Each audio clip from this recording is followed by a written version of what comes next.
જય શ્રી રામ મિત્રો.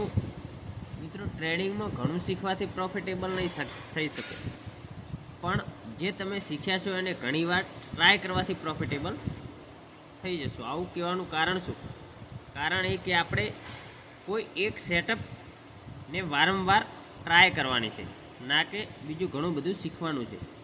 તો તમે પણ એક સેટઅપ કોઈ બી તમારી પાસે હોય અથવા ના હોય તો કોમેન્ટ કરીને મને કહો, તો હું તમને સેટઅપ શીખવાડીશ.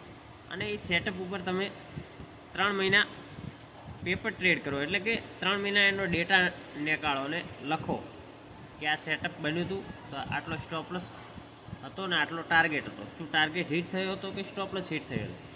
તો આ રીતનો ડેટા લખો, ત્યારે પછી તમે ડેટાને બધો ભેગો કરીને જુઓ તમને શું સક્સેસ મળે છે કે નહીં. તો મિત્રો, આ રીતનું કરશો તો તમે પ્રોફિટેબલ થઈ શકશો. જો તમે કોઈના કોર્સ લેશો કે ઘણા બધા વિડીયો યુટ્યુબ પર જોશો તો ઘણું બધું મગજમાં ભરાઈ જશે, તો એનો ખીચડી થઈ જશે, તો તમને કાંઈ શીખવા નહીં મળે. તો મારી વાત ધ્યાનથી સાંભળજો અને એક સેટઅપ ઉપર કામ કરજો.